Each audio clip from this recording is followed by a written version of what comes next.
Selamat siang dan salam sejahtera bagi kita semuanya. Perkenalkan, nama saya Sulis Bianto, mahasiswa PPG dalam jabatan dengan nomor 2021809562, jurusan Bimbingan dan Konseling LPTK Universitas Negeri Malang. Pada hari ini, Senin 6 Desember tahun 2021, akan melaksanakan ujian kinerja dengan praktek layanan konseling individu dengan pendekatan terapi gesal teknik kursi kosong atau MTChat.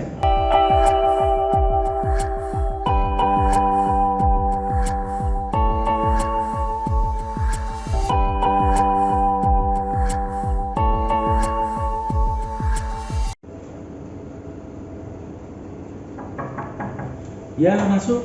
Assalamualaikum. Waalaikumsalam. Mbak Lala ya? Iya, betul Pak. Mbak Lala, monggo silakan masuk. Silakan. Terima kasih Pak Sulis. Silakan. Cari posisi yang buat Mbak Lala nyaman. Nggih. Udah merasa nyaman? Sudah Pak. Alhamdulillah. Tadi habis dari kegiatan tes ya? Nggih, betul sekali Pak. PAS. Iya. PAS semester terakhir. Nggih, betul. Oke.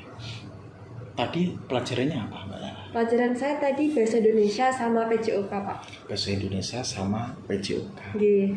Kira-kira Mbak Lala bisa mengerjakan tadi? Alhamdulillah bisa Pak, lancar. Alhamdulillah bisa mengerjakan. Nggih. Baik. Ngomong-ngomong, hal baik apa yang Mbak Lala lakukan hari ini? Hari ini saya sudah dari pagi sudah membantu orang tua membersihkan rumah. Terus tadi juga dapat mengerjakan PAS dengan lancar dan jujur. Alhamdulillah. Berarti kegiatan Mbak Lala pada hari ini positif ya? Nggih, Bisa ya. membantu orang tua Mbak Lala dalam mengerjakan kegiatan di rumah, bisa mengerjakan PAS dengan lancar pula. Nggih. Ya, itu merupakan salah satu kegiatan positif yang Mbak Lala lakukan di dalam pelaksanaan di hari ini. Nggih. Oh ya, ngomong-ngomong, apakah Mbak Lala pernah melaksanakan layanan konseling individu? Belum Pak, baru kali ini. Baru kali ini. Nggih. Berarti Mbak Lala tadi ngecat Bapak terkait mengenai, Pak, saya mau melaksanakan layanan konseling individu semacam itu ya? Iya, betul Oke, sekali Pak Sulis. baik. Untuk lebih jelasnya, bisakah Bapak menjelaskan sedikit terkait mengenai layanan konseling individu? Iya. Gini. Silakan Pak. Oke, gini Mbak Lala. Jadi layanan konseling individu itu merupakan salah satu layanan ya yang diberikan oleh seorang guru BK atau konselor. Dan konselor di sini adalah Bapak. Dan sedangkan Mbak Lala di sini adalah sebagai konselingnya.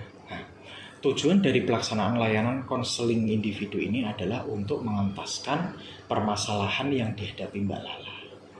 Paham Mbak Lala? Nggih, siap paham Pak. Oke, kalau Mbak Lala sudah paham, jadi nanti Bapak berharap dalam pelaksanaan layanan konseling ini Mbak Lala bisa bersikap jujur ya, mengutarakan setiap permasalahan ya yang dihadapi Mbak Lala kepada Bapak. Apakah Mbak Lala bersedia untuk bersikap jujur dan terbuka kepada Bapak tadi? Nggih, insya Allah siap Pak. Alhamdulillah, kalau Mbak Lala sudah merasa siap, berarti kegiatan untuk proses layanan konseling ini kira-kira nanti sampai jam berapa Mbak Lala? Mungkin jam 10 ya Pak ya. Oke, berarti sekitar 30 menit Nggih. sampai 40 menit ya? Nggih. Oh iya, soalnya nanti Bapak ada rapat. Oh iya Pak. Oke. Nggih. Baik, kalau Mbak Lala sudah siap, sudah bersedia untuk melaksanakan layanan konseling individu, maka dari itu Bapak mulai sekarang ya. Nggih, silakan Pak. Oke, sekarang coba Mbak Lala, maksud Mbak Lala datang ke ruang BK itu ada keperluan apa? Iya, tapi sebelumnya saya mau minta tolong dan bertanya kepada Pak Sulis.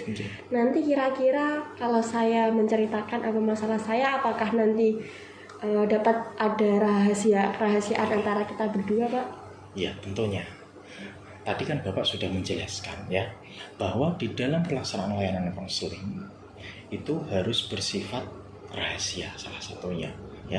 Jadi apapun nanti yang Mbak Lala sampaikan kepada Bapak itu akan menjadi rahasia antara Bapak dan Mbak Lala ya. Jadi siapapun itu tidak akan mengetahuinya semacam itu. Jadi Mbak Lala jangan khawatir kalau permasalahan Mbak Lala nanti dibicarakan kepada Bapak, karena Bapak akan memegang asas kerahasiaan itu. Nggih, terima kasih Pak Sulis atas waktunya untuk mendengarkan saya ini. Siap.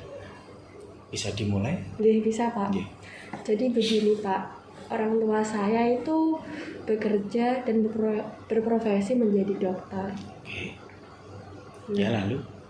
Nah, tapi orang tua saya itu menuntut saya untuk menjadi seorang dokter. Kan ini saya udah kelas 12 ya Pak. Nggih. Nah, khususnya ayah saya itu menuntut saya untuk kuliah di Fakultas Kedokteran. Tapi saya itu nggak suka Pak, karena saya pengennya itu saya menjadi seorang psikolog. Menjadi seorang psikolog. Nggih. Oke, semacam itu. Jadi di sini Mbak Lala mengalami suatu permasalahan dengan ayah Mbak Lala. Nggih. Ya. Mbak Lala diminta ayahnya untuk menjadi dokter. Akan tetapi Mbak Lala di sini tidak menyukai hal itu karena Mbak Lala ingin mengambil jurusan psikologi. Betul. Biar semacam itu Mbak Lala. Betul Pak. Oke. Lalu kenapa Mbak Lala berniat menjadi seorang psikolog? Nah, karena kalau semisal jadi saya dokter ya Pak, Oke. dokter itu saya nggak suka hitung-hitungan, saya nggak suka di lab, praktikum. Nah, saya tuh nggak suka, tapi saya tuh lebih suka di di public speaking, terus berhubungan dengan banyak orang. Nah, itu saya sangat suka, makanya saya tuh pengen diambil ke jurusan psikologi itu Pak. Oh gitu. Jadi karena alasannya Mbak Lala tadi, Mbak Lala suka public speaking, suka berinteraksi dengan masyarakat banyak. Jadi Mbak Lala merencanakan nanti setelah lulus SMA ini adalah mau menjadi seorang psikologi. Betul. Apakah Mbak Lala pernah menyampaikan hal itu kepada ayahnya Mbak Lala? Pernah Pak, tapi ayah saya nggak setuju. Kenapa kok tidak setuju? Ayah saya itu bilangnya begini Pak, ayah saya itu menginginkan saya kan masuk di jurusan IPA ya Pak. Nah, rencananya ayah saya itu saya pengen melanjutkan cita-cita ayah saya menjadi seorang dokter untuk meneruskan profesinya saat ini, seperti itu Pak. Semacam itu. Iya. Jadi Mbak Lala itu direncanakan ayahnya untuk menjadi seorang dokter Betul. karena ayahnya saat ini juga berprofesi sebagai dokter. Semacam Iya. itu. Nah, kalau menurut Bapak hal itu sangat positif Mbak Lala. Kenapa? Karena apa? Mbak Lala saat ini mengambil jurusan apa? Ini Pak. Jurusan MIPA, ya. Seharusnya kalau Mbak Lala mengambil jurusan MIPA, paling tidak nanti rencana setelah Mbak Lala lulus itu cari program studi atau jurusan yang sesuai dengan minat Mbak Lala. Salah satunya tadi adalah kedokteran.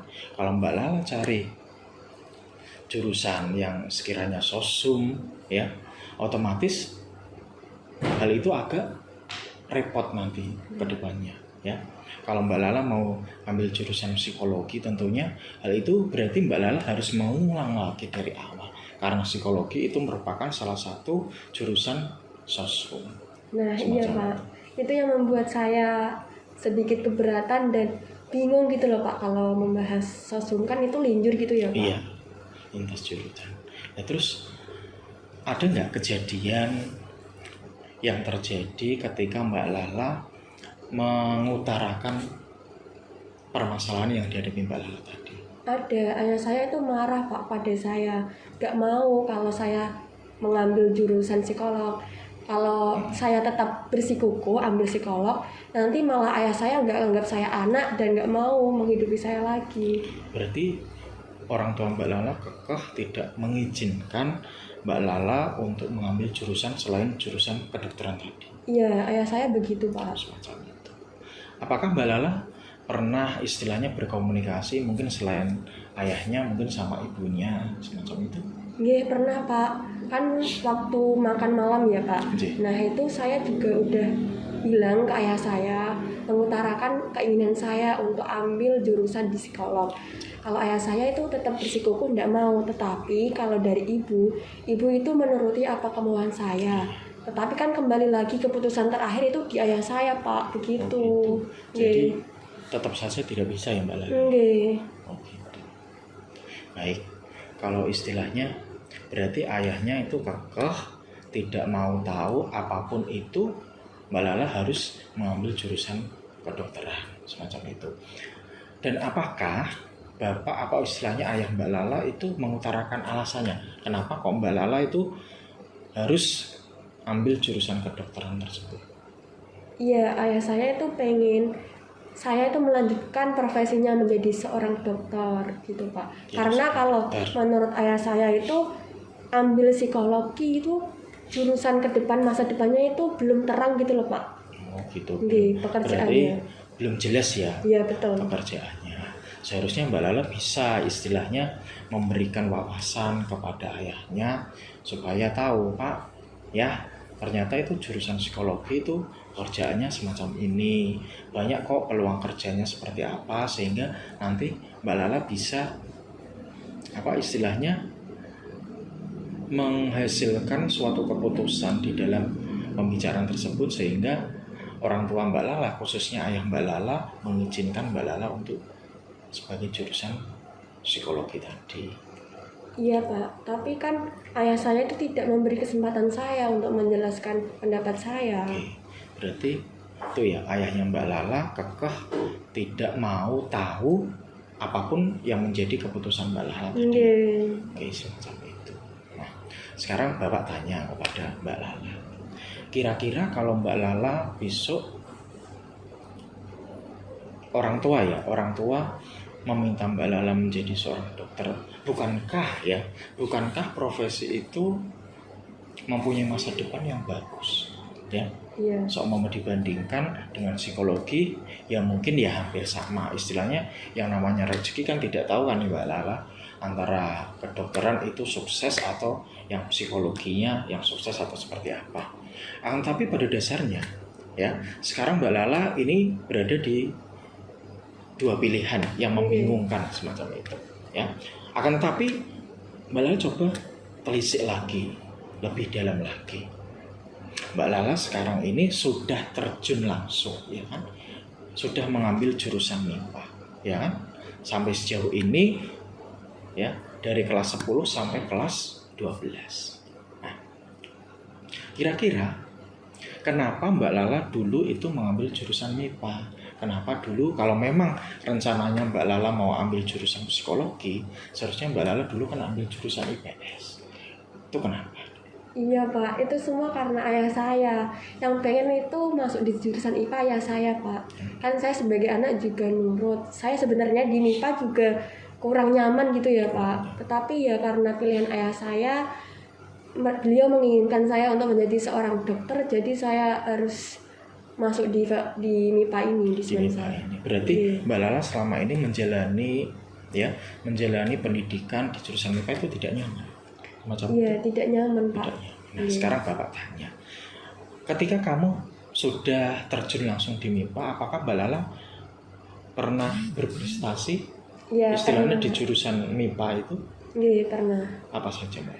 Ya, pernah ikut lomba duda genre, Iya, terus duda lomba genre. debat, terus Lomba apa? biologi debat, Oke, debat. terus lomba biologi, dan masih biologi, banyak lagi. dan masih banyak lagi. Otomatis ya, kalau Bapak mencerna apa yang pernah Mbak Lala raih tadi terkait mengenai prestasi yang pernah Mbak Lala capai, berarti Mbak Lala bisa istilahnya menyesuaikan gitu ya, menyesuaikan. Ternyata meskipun Mbak Lala sudah terjun di bidang MIPA, tapi karena Mbak Lala merasa kurang nyaman di dalam hal itu, akan tetapi kenyataannya Mbak Lala itu mampu dalam hal kegiatan-kegiatan atau lomba-lomba di jurusan MIPA.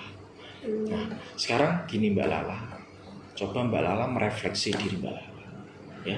Gini, sekarang Mbak Lala kan ini sudah kelas 12, ya kan? Sekarang kelas 12. Terus nanti kalau Mbak Lala mengambil jurusan psikologi, otomatis kan Mbak Lala mengambil pembelajaran sosum, ya kan? Kalau Mbak Lala nanti mengambil pelajaran sosum, berarti Mbak Lala mengulang lagi dari awal, ya, mengulang dari awal. Apakah itu tidak sayang Mbak Lala? Iya, saya masih bingung Pak, belum yakin gitu loh Pak. Kalau saya harus belajar dari awal lagi, kan saya juga masuk MIPA. Kalau saya ambil linjur dan sosum itu kan mulai belajar dari nol lagi ya Pak. Nah, iya, makanya dari itu coba Mbak Lala sekarang itu pertimbangkan lagi ya. Mungkin orang tua bersikap keras semacam itu akan tetapi mempunyai tujuan ya, kebaikan Mbak Lala di masa depan semacam itu. Coba ya, coba nanti Bapak akan ada sebuah teknik Mbak Lala ya, dimana nanti dalam teknik ini ya Mbak Lala akan berperan sebagai top dog dan underdog ya. Apa itu Pak? Nah, iya. Apa itu top dog? Nah, top dog di sini adalah peran di mana menyangkut seseorang atau tokoh yang berpengaruh di dalam hidup Mbak Lala. Contohnya tadi ayahnya Mbak Lala itu ya. Nanti Mbak Lala memerankan ayahnya Mbak Lala tersebut. Nah, begitu pula ada yang namanya underdog. Nah, dan underdog di sini adalah tokoh atau seseorang yang merasa teraniaya atau istilahnya terzolimi, akan tapi ya nggak sejauh itu, istilahnya sebagai sebagai pihak yang merasa tertekan di dalam hal ini, dan di sini adalah Mbak Lala itu sendiri semacam itu. Di sini nanti Bapak ya Mbak Lala akan menyediakan 2 buah kursi ya, 2 buah kursi di sini. Oke. Di sini nanti adalah sebagai top dog ya, berperan sebagai top dog atau ayahnya Mbak Lala. Sedangkan di kursi yang satunya ini ya Mbak Lala, ini adalah kursi underdog ya. Jadi nanti Mbak Lala berperan sebagai Mbak Lala sendiri di sini semacam itu ya. Iya. Oke. Nah, sebelum kita memulai kegiatan layanan konseling ini ya, layanan ini namanya adalah konseling terapi gestal Mbak Lala. Apakah pernah mendengar Mbak Lala? Baru kali ini Baru Pak kali Sulis ini ya, sendiri. ya. Nah, ini merupakan salah satu teknik konseling pendekatan terapi gestal dengan teknik kursi kosong atau tempat chair ya, kursi kosong. Jadi nanti Mbak Lala memerankan 2 tokoh tersebut. Apakah Mbak Lala bersedia untuk melaksanakan layanan konseling ini? Iya, bersedia Pak. Bersedia. Mau mencobanya sekarang? Boleh. Oke. Silahkan duduk posisinya. Di sini adalah sebagai top dognya dan di sini adalah underdognya. Silahkan Mbak Lala coba duduk di sini. Oke. Nah, sekarang Mbak Lala coba bayangkan suatu kejadian yang Mbak Lala pernah alami ya. Kejadian pada waktu itu, coba sekarang Mbak Lala bayangkan kejadiannya hadir pada hari ini ya. Istilahnya di sini adalah here and now ya. Di sini dan sekarang ya. Jadi apa yang Mbak Lala rasakan pada waktu itu, coba sekarang Mbak Lala ungkapkan di sini. Nah, sekarang di sini Mbak Lala sebagai ayahnya Mbak Lala. Kira-kira perkataan ya, sikap ayahnya Mbak Lala itu seperti apa, gesturnya seperti apa? Coba Mbak Lala nanti terapkan. Apakah Mbak Lala sudah siap? Sudah Pak. Oke. Kalau sebelum itu coba ambil posisi yang nyaman dulu, disesuaikan ya. Sudah nyaman tempat duduknya? Bernapas panjang. Ya, sudah nyaman? Oke, baik. Sudah siap? Insya Allah siap Pak. Oke, silahkan Mbak Lala. Sekarang Mbak Lala di sini berperan sebagai ayah Mbak Lala, dan di sini ya, dan di sini adalah Mbak Lala. Kira-kira perkataan apa yang disampaikan ayah Mbak Lala kepada Mbak Lala? Nah, jadi gini Pak, waktu itu ayah saya itu duduk di meja makan berdua sama saya. Dia itu sambil pegang sendok gitu loh Pak. Oke. Nah, tiba-tiba saya tuh membanting sambil bilang begini. Ini kamu Mbak, itunya ayahnya Mbak Lala ya? Iya. Oke, silakan. Sambil bilang begini Pak. Kamu itu jadi anak gak bisa dibilangin mau jadi apa ke depannya. Begitu Pak. Berarti ayahnya Mbak Lala pada waktu itu semacam itu. Iya, Coba sambil sekarang, nadanya tinggi oke, gitu. coba sekarang Mbak Lala jadi Mbak Lala di sini. Iya. Terus apa yang Mbak Lala katakan ketika ayah Mbak Lala tadi berbicara semacam itu kepada Mbak Lala? Jadi begini ya, saya itu pengen menjadi seorang psikolog. Untuk itu saya mau ambil jurusan di kuliahan psikologi. Itu Pak. Gitu. Berarti pada ayah kamu berkata semacam itu, kamu menjelaskan bahwa kamu itu suka menjadi seorang psikolog. Iya. Macam itu. Terus coba Mbak Lala kembali lagi di posisi ayahnya. Kira-kira ayahnya dari Mbak Lala tadi itu menjawab apa? Ayah saya itu bilangnya gini, kamu itu di psikologi mau jadi apa masa depanmu? Ayah ini udah memperjuangkan masa depanmu. Dari kamu awal masuk SMA, ayah ini udah memintamu untuk masuk di IPA. Soalnya, ayah itu udah merencanakan masa depanmu untuk menjadi seorang dokter. Untuk mewujudkan cita-cita ayah, melanjutkan profesi ayah menjadi dokter ini. Gitu, Pak. Semacam itu. Iya. Berarti pada waktu itu ayah kamu membentak kamu semacam itu, ya, membentak kamu, terus kamu jawabnya apa? Setelah ayah kamu mengungkapkan hal itu, kamu jawabnya apa? Coba Mbak Lala kembali lagi ke sini dan jawab apa yang telah dikatakan ayah Mbak Lala tadi. Mbak Lala bilang seperti apa? Saya bilang begini, Pak. Psikologi itu profesi yang bagus ya. Kerjanya pun juga luas, sesuai keinginan saya. Seperti itu. Semacam itu. Iya. Terus bawanya Mbak Lala, ayah Mbak Lala, coba Mbak Lala kembali lagi. Ketika Mbak Lala tadi menjelaskan bahwa psikologi adalah jurusan yang bagus, yang mempunyai masa depan yang bagus, kira-kira ayah Mbak Lala berbicara apa pada waktu itu kejadian itu? Ayah saya tetap tidak setuju, bilang gini, Pak. Nggak bisa ya nggak bisa. Ayah ini tetap memperjuangkan kamu, nak. Ayah ini pengen masa depanmu gemilang, melanjutkan profesi ayah ini yang terjamin ke depannya, yaitu menjadi seorang dokter. Jadi pada waktu itu ayahnya Mbak Lala tetap kekeh ya terhadap keinginan Mbak Lala, keinginan ayah Mbak Lala untuk tetap menjadi sebuah dokter. Semacam itu. Coba Mbak Lala kembali lagi di kursi Anda duduk di sini. Nah, ketika Mbak Lala ya, ayahnya Mbak Lala mengungkapkan hal itu, ketika itu apa responnya Mbak Lala? Saya nggak bicara apa-apa, Pak. Saya langsung pergi ke kamar dan nangis. Berarti Mbak Lala langsung pergi ke kamar dan nangis semacam itu? Iya. Iya. Oke, kalau semacam itu, apakah Mbak Lala mau tahu jawaban yang sebenarnya terkait mengenai alasan ayah Mbak Lala kenapa Mbak Lala disuruh untuk menjadi seorang dokter?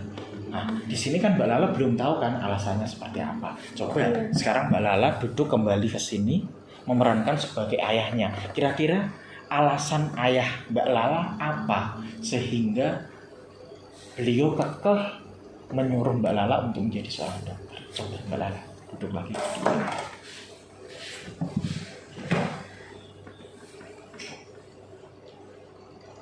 Ayah saya itu udah bilang, Pak, kalau beliau itu pengennya saya tetap menjadi dokter supaya melanjutkan cita-cita beliau dan profesi beliau menjadi seorang dokter. Gitu. Berarti ayah Mbak Lala Intinya seperti itu, Pak. kekeh terkait mengenai cita-cita ayah Mbak Lala menjadi seorang dokter. Nah, di sini apakah Mbak Lala tahu ya? Apakah Mbak Lala tahu Mbak Lala itu anak keberapa?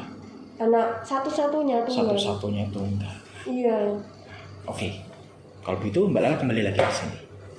Mbak Lala kembali lagi ke sini. Nah, sekarang coba ya Mbak Lala refleksikan dari jawaban yang telah disampaikan tadi ayah, bahwa alasannya ayah Mbak Lala menyuruh Mbak Lala menjadi dokter adalah untuk meneruskan cita-cita beliau, ya semacam itu.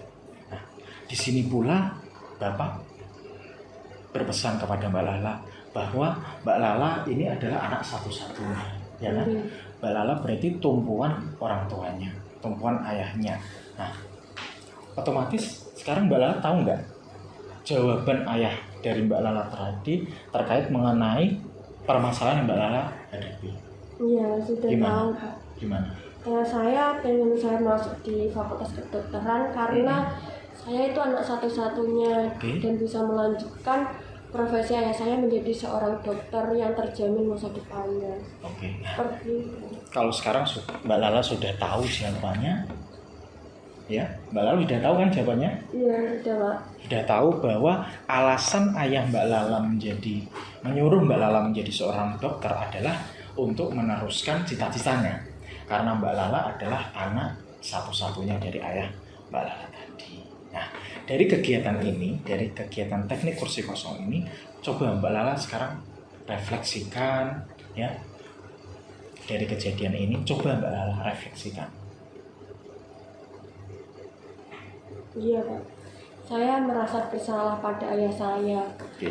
Saya setelah ini nanti sampai di rumah saya akan minta maaf dan meminta doa restu kepada ayah saya dan ibu saya supaya bisa mewujudkan cita-cita beliau. Berarti Mbak Lala sekarang sudah sadar, ya. Berarti sudah sadar. Berarti orang tua, ya. Orang tua menginginkan Mbak Lala menjadi dokter itu bukan sebuah alasan. Akan tetapi ada wujud apa istilahnya cita-cita yang Mbak Lala, ayah Mbak Lala inginkan supaya masa depan Mbak Lala itu sukses nanti ke depannya. Nah, dari kejadian itu, ya, dari kegiatan ini coba Mbak Lala simpulkan. Kira-kira ke depannya Mbak Lala akan seperti apa?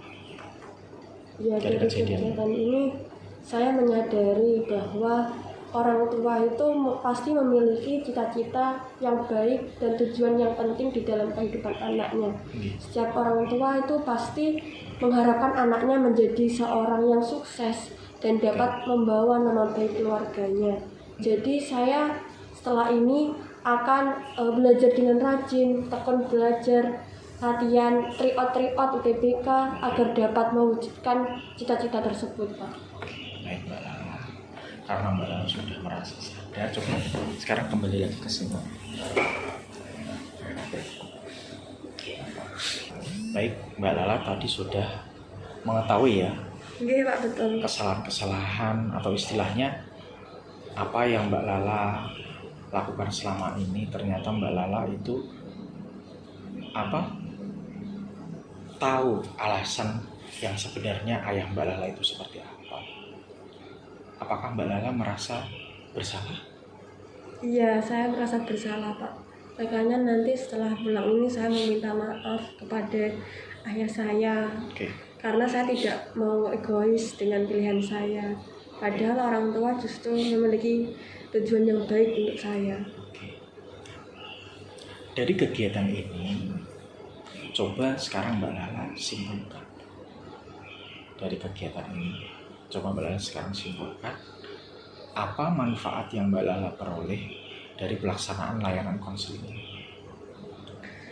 Terima kasih Pak Sulis, dari bimbingan konseling ini saya dapat mengetahui keinginan ayah saya, alasan ayah saya mengapa beliau berkesikukuh untuk saya menjadi seorang dokter.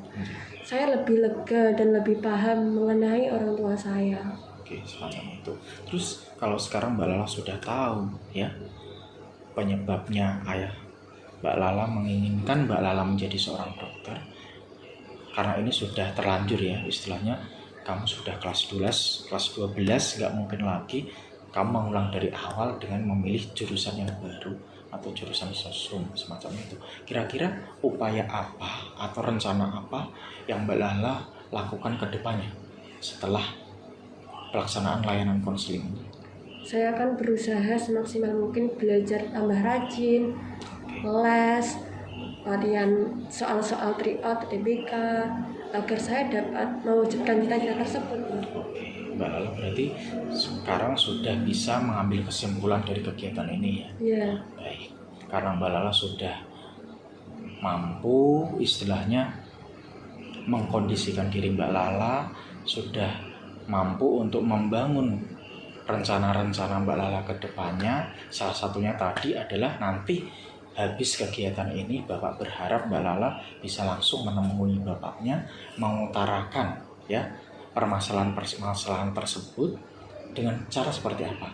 Yaitu dengan lebih rileks, Nggih. lebih santai lagi, lebih mengetahui kondisi atau keadaan istilahnya orang tuanya seperti apa tadi.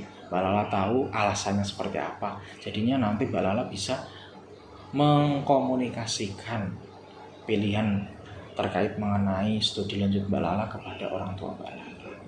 Baik, karena memang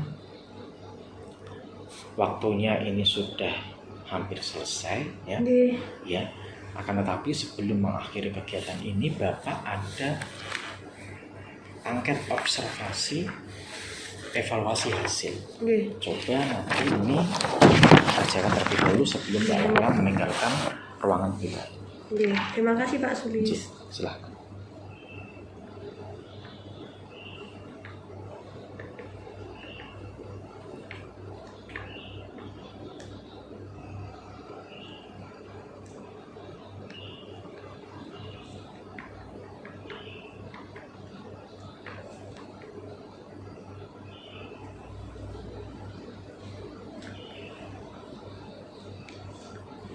Sudah cukup Mbak Lala?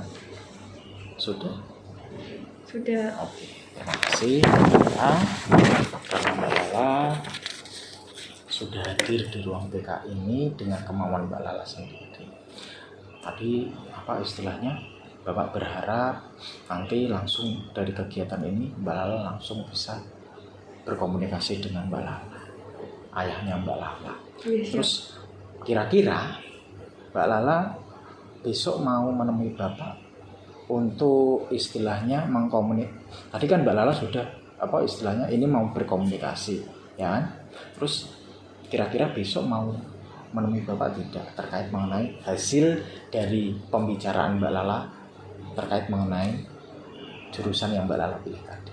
Iya, bersedia Pak. Mungkin nanti setelah PAS juga ya Pak. Oke, berarti nanti setelah kegiatan PAS di jam yang sama kayak gini ya? Iya. Baik, nanti Mbak Lala menemui Bapak di ruang BK ini. Yes, siap. Semacam itu ya? Iya Pak. Oke, baik. Kalau memang ini sudah selesai ya, Mbak Lala sudah bisa melakukan tindakan atau istilahnya rencana yang akan Mbak Lala lakukan, maka kegiatan layanan konseling ini Bapak akhiri. Nggih. Semacam itu ya. Nggih. Saya tutup kegiatan ini dengan bacaan Alhamdulillah bersama-sama. Alhamdulillahirabbil alamin. Ya, saya akhiri. Wassalamualaikum warahmatullahi wabarakatuh. Waalaikumsalam warahmatullahi wabarakatuh. Terima kasih Pak Sulis sudah Sama-sama. meluangkan waktunya dan maaf mengganggu ya Pak kalau ada. Tidak apa-apa. Nggih. Saya permisi dulu ya Pak. Silakan. Monggo Pak Sulis. Assalamualaikum. Waalaikumsalam warahmatullahi wabarakatuh.